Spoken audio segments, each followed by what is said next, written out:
Hi. Hey. Here we are again. Good night.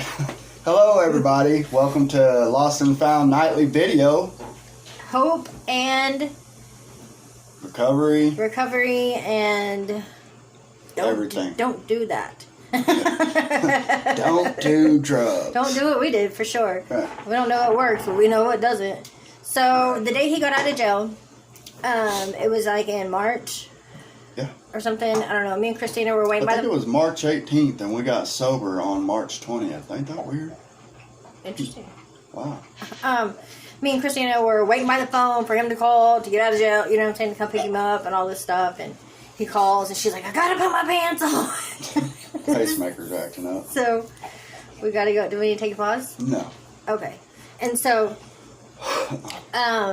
24 hours out of jail, like the day he gets out, of course he needs a haircut. Yeah, and stuff. It was bad. It was rough. So I went and I borrowed Christina's car. I went and dropped him off at his family member's house. Yeah. And within 20 minutes of being there, I was, super sober, just got out of jail. I don't want drugs no more, but, well. Hey, you want a shot of dope? Well, sure. Why not? Just don't tell anybody. Right. That's exactly how it went.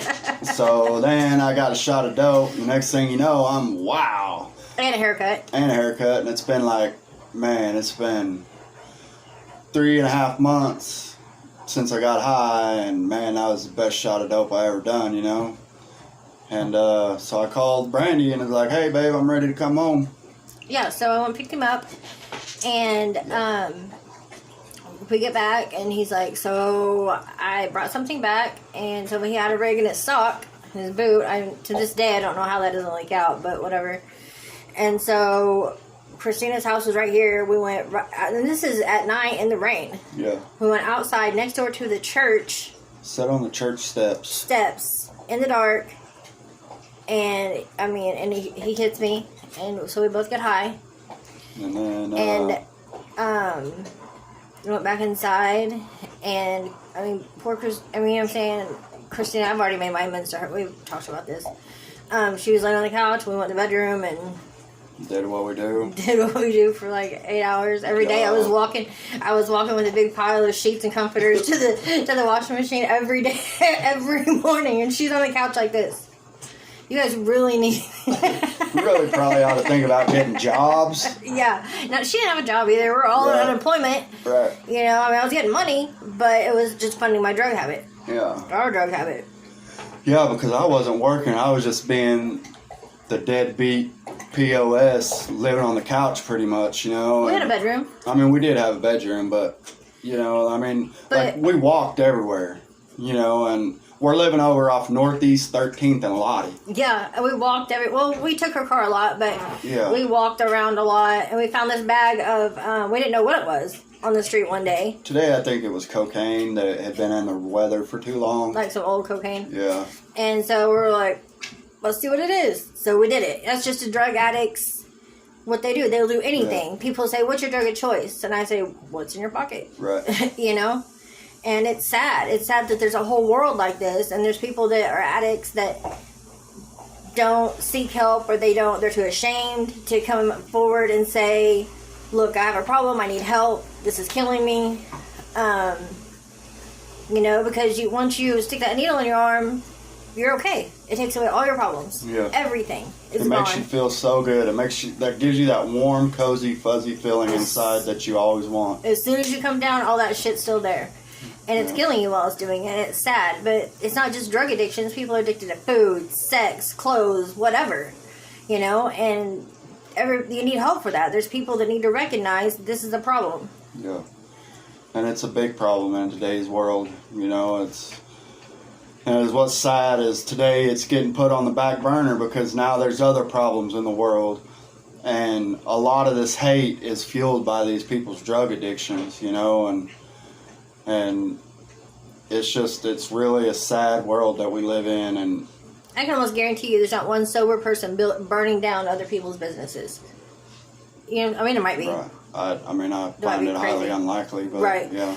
But you know what I'm saying? And it's just so looked down upon, and people are shunned for being drug addicts and stuff like that. So you know, just ashamed to come forward and ask for help.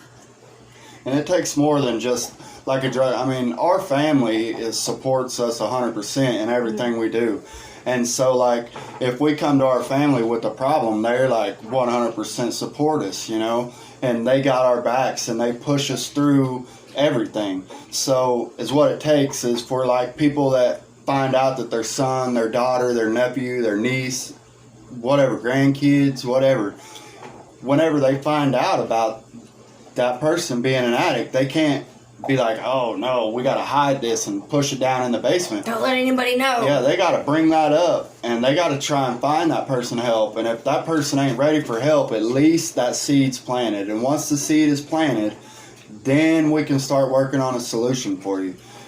But if people are walking around blind, not knowing that there's a solution, then they'll never get help. They'll die a hopeless drug addict. They'll die or spend the rest of their life incarcerated. Yeah, and you might as well be dead if you're going to spend the rest of your life incarcerated. I mean, yeah. I mean, but it's just a society today. I mean, we need more people to bring it out to the front and say it's not bad to be a drug addict. It's not bad to have depression. People don't look down on people for that. Right. People don't look down on people for being overweight. I mean, you know what I'm saying? Well, you get the point. Yeah. Like, I mean, it's just another disease that we got to deal with, and it needs to be dealt with. And we want to help people deal with that.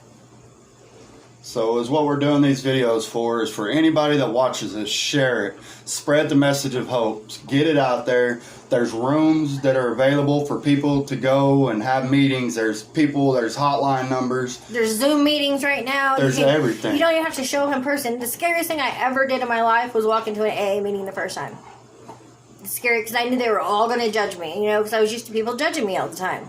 Like, oh, here comes that, you know, like, but no, they're all just like you. And they all have the same problems, and they want to help you. It's a big family. That's what saved our life. We're going to take a break, and then we'll have another video tonight because I got a lot more stuff to say. Okay.